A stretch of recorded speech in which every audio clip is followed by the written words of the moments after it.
can hear the crowd booing DeWanna Bonner. It could be one of those nights. I mean, I don't understand. She a legend. And just the disrespect, I can't get down with it. They booed her. People talk some trash to her. It's just very distasteful.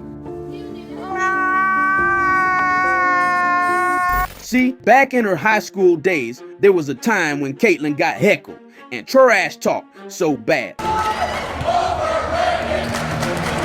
Now, instead of telling it to her mom and dad or whining and crying about it after the game, the then 16-year-old Caitlyn Clark simply clapped back by dropping 42 points to shut them up. But this, come on now. This is some weak-ass cupcake move.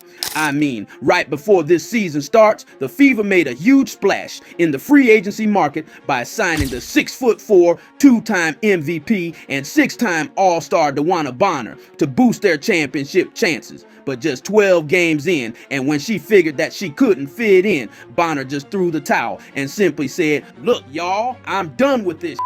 I quit." With one woman down, plus the fact that many players were out due to injuries, the Fever needs a replacement body to fill out their roster. And so, they just signed a 5'6" point guard named Aari McDonald to a 10-day contract.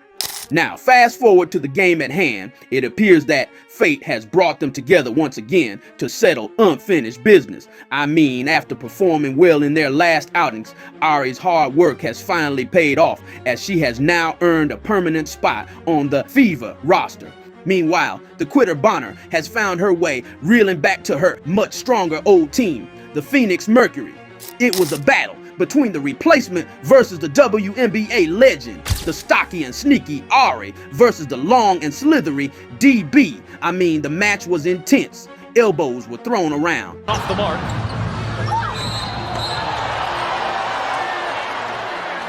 And then the refs blew their whistles, but there's no sound. But in the end, it was the little David who stood tall and conquered Goliath by having the game of her life. And with that in mind, let's dive straight to the Fever's hive and call the action live. So, Kalea Copper drops the turnaround jumper to start the quarter. Then, as expected, the refs start to work early, missing 3 obvious traveling violations committed by Satu Sabali. Sensing that it's going to be a tough night ahead for ladies wearing the red and black threads, the Fever counter right back with some heavy offensive attack. I mean, AB kisses it off the glass, coming from a Howard pass, and then Aari splashes her first 3 to make herself comfy. The Fever.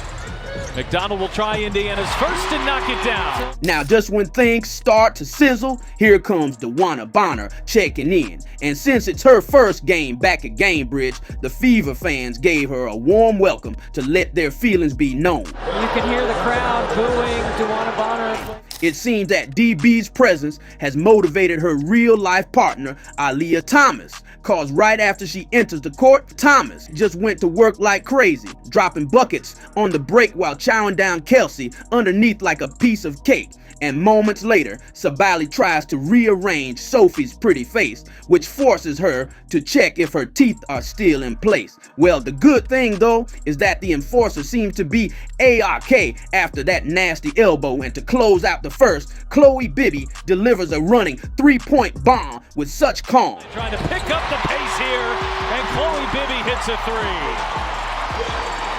Despite the Fever making a later run, the Mercury held to a 30-20 lead after 10 minutes of play. Now, in the second frame, Aari sets the tone early by sinking atop of the key 3. Then in this possession, it's pretty damn clear that Lexi Hull got all ball. But the refs once again turned a blind eye, calling a blocking foul instead. Frustrated with the biased officiating, the Fever channeled their anger on the court, igniting a 12-0 run to show them how it's done. Turnovers. It's all with the steal. It's McDonald with the finish. And to retake the lead, the smallest gal on the floor makes her defender pay by knocking down another wide open tray. A sidestep, Mitchell a drive, McDonald, oh yeah! Caitlyn loves what she's seeing from the bench as she fires up the crowd, telling them to get loud. Meanwhile, on the other end, DB still helps the Fever by causing an unforced turnover though the Mercury hit 3 at the buzzer to wrap up the second quarter. It was Aari McDonald's 17-point outburst and the Fever's 35-point rampage that allowed them to take a 55-50 lead at the half. Anyway, in the third frame, the Pocket Rocket continues to have a great game, showcasing her blinding speed while leaving Mercury's defense to bleed. 11 from the three-point line, but nobody can stop McDonald. Then, moments later, McDonald locates Howard with a delicious dime that's only suitable for prime time. Inside, it's a cutting Howard with Now, in the ensuing possession, Bonner tries to take advantage of the much smaller Lexi, but see, Lexi defended her nicely, and on her second attempt, Howard was there to meet her up in the air, block her shot, while giving a cold dagger stare.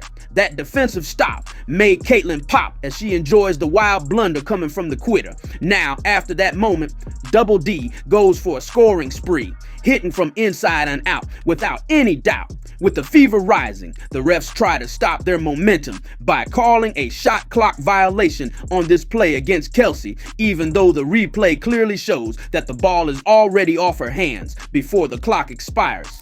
Though the last play didn't end in their favor, the Fever still clings to a 2-point lead heading to the fourth. With the game tightening up in the final stretch, Indy knows they cannot let this one slip away. And so, they roll out the big rig Aaliyah Boston to get the job done. I mean, first she seals deep and puts her defender to sleep. Then she goes for a rack attack with no one stopping her in her tracks. And later on, AB just barrels her way inside and gets the and one in stride. Boston, step through, lays it in. You can't stop her. Anyway, Bonner, on the other hand, was visibly getting frustrated with the way things were unfolding for her team, to the point that she was caught napping on the defense while bricking shots on the other end. With the game slowly falling out of Mercury's hands, the Fever knows they're one shot away from putting this one away. And so, Sophie did them a favor by hitting this big-time 4-point play and eventually getting them one-way ticks back to Phoenix. Yes, and a foul. 107-101 is the final score, with Aari McDonald playing the best game of her WNBA career, scoring 27 points on 7 of 11, shooting from the field, and 3 of 4 from downtown. But see, here's the funny thing. The quitter, DeWanna Bonner, only had 4 points throughout the entire game. Next up on the calendar is a date with the Seattle Storm. And as always, this has been the Hoop Doctor, saying thanks for tuning in, and I shall see you on the next game recap. Peace.